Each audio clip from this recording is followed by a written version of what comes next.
was 19 years old, and here I was working in the worst neighborhood in New York City. I was working in the South Bronx, which Mm, was a really rough neighborhood. It was crazy. I couldn't believe how people were just getting shot there every day. good Every night. day. And I didn't realize that most of this stuff doesn't make the news. I just started seeing so much violence. And I was at such a young age. I had my friends that were working at the Gap folding shirts. And here I Mm, was working. I was in the back of an ambulance with people that were like shot, bleeding to death, stabbed. And I was like, there's something wrong here. And I need to do something. I wish I could do something to help this. And I was like, I had like this childlike enthusiasm to save them, be like Batman and come in and I mm. was like, I'll become a New York City police officer and I will get these guns off the street that are killing kids. And I get to the New York City Police Department and it wasn't what I thought it would be. It was a lot more political than I thought. Sure. And then I got called up by the fire department. And that was what I was waiting for the whole time. It was a job that I loved, but that also came with some bumps in the road. Post 9/11, being Pakistani Muslim, a lot of people didn't want me there. Mm, I heard a lot of comments. People thought I was a terrorist. People thought I was an infiltrator. I had somebody that just plain out told me, "What the fuck are you doing here? We'll got let it. you on this job." And it was hard. And it was like, listen, I'm just here to do the same thing you're doing. And they don't I know just that want, you grew up literally down the street from them. yeah. If That's not, so crazy. I was probably Yeah, you're more. like, I am New York. What are you talking Yeah, about? yeah, yeah. I was probably more city than these guys anyway. They were like Oh, grew up in the goodness. suburbs, a lot of them. But regardless of that, I was able to, once I got the call for the FDNY, I knew that this is it. This was my calling, and I'm going to make my home here. I have so many questions about this because everything that you're talking about, your journey into the seat you have now, is like this. We've got two realities. It feels like that you're constantly having to steward, which is the reality of what you might see people coming up alongside you and maybe questions they're asking about where they want to go after they graduate high school or college.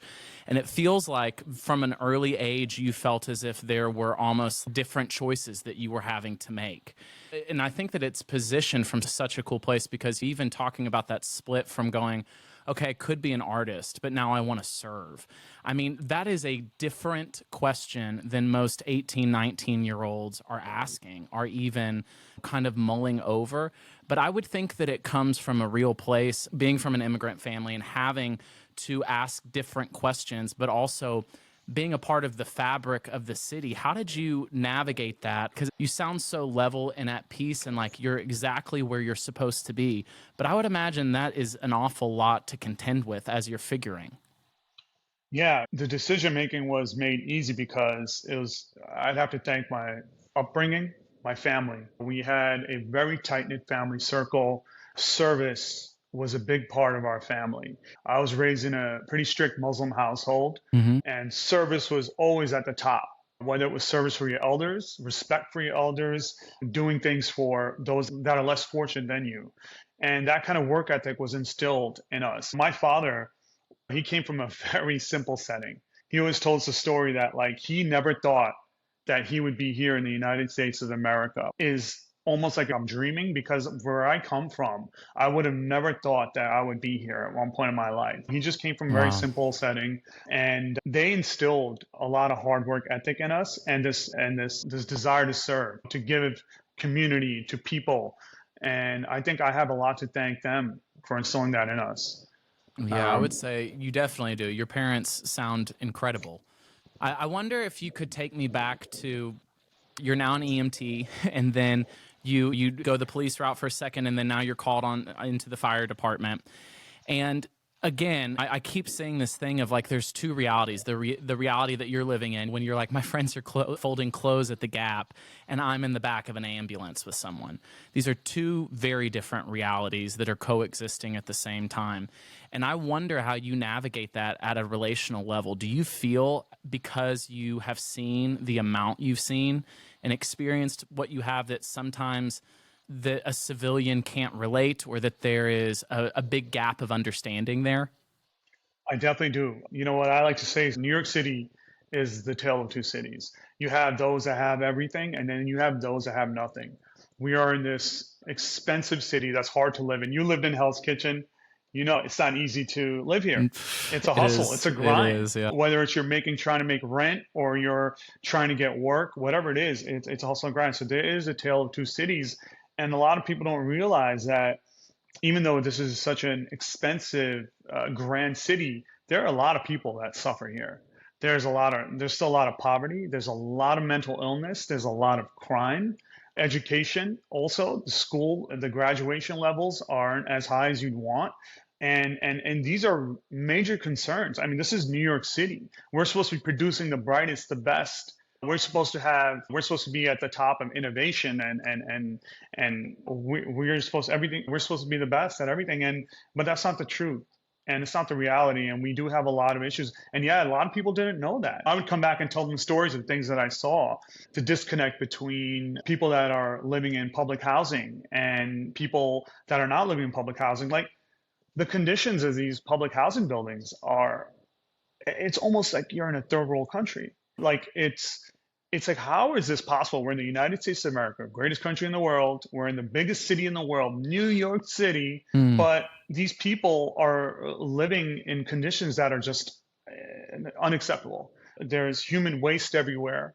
There's garbage, there's needles, there's drug use, and there's children living in this building, which kills me, right? Mm.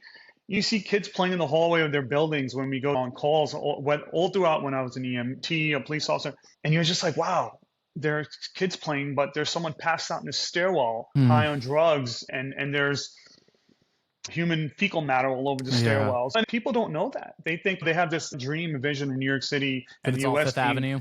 it's all Fifth Avenue, yeah. Yeah. It's like paved with gold and like all those like old notions of what New York and the US is. But there are a lot of issues in this city that I got to see firsthand. And it was eye-opening. It Yes. was So then, eye-opening. as your eyes are open, what do you do with that? Because you're someone who is incredibly aware and thoughtful, and I see how you function with people from my seat. But I'm like, you're not someone who would experience something horrible and then just be like, okay, and that's done. I would imagine that you have to learn either where to place that or how you can do something that makes you feel like you are making an impact to change that. I wonder how you position that, because I would imagine it can feel helpless if you're constantly in the midst of what is so overwhelming. I just wonder how you walk through that. Well, Kavanaugh, it was not too long ago where actually I came to this realization of what your question is. Simple thing, very routine. We get a call for someone who has a water leak in the New York City housing projects. And we go on these all the time. It's very routine. We go and people call 911 for help. And there's times that we can't solve the problem, Mhm. right? There's 911 problems, and then there's legislative political problems, right? And there's nothing worse than being on our job and saying, I'm so sorry, there's nothing more we can do for you, right? Oof. And that is the reality that sunk in, that made me realize that there's more to this. I have to, I would, I, there is more to this, and it can't be done at a 911 level. There's 911 Mhm. problems, and then there's problems that 911 can't solve.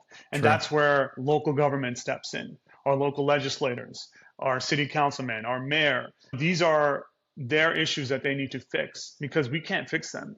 We would wish we could, but we can't.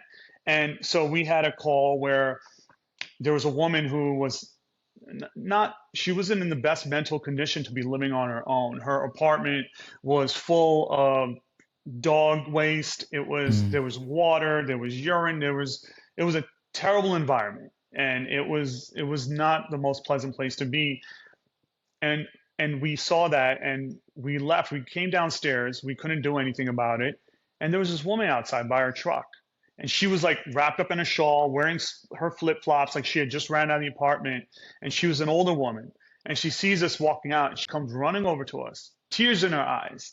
And she was like, can you please help me? I live below this woman and I'm trying to cook for my children. And there's just dirty water and I don't know what Oh. it is falling into the kitchen and we're getting rashes on our skin. Oh no. And I remember, Mm. I remember the look of my colleagues, my officer, Mm. who's my boss, Yeah. and I saw, like, this is the first time I actually saw so much pain in their faces. It was just, they were just so helpless. And we were just Yeah. like, ma'am, we can't do anything. This is kind of out of our hand. We've told her to please clean this up, control it. We'll notify the authorities. But it was a moment of helplessness, Kavanaugh, and that's where Mhm. I said to myself, I have to do something about this, and that's why I would love to work in local government Yes, and I try love to this. and try to change that. Let's Somebody's got to go. do it. I've seen it firsthand.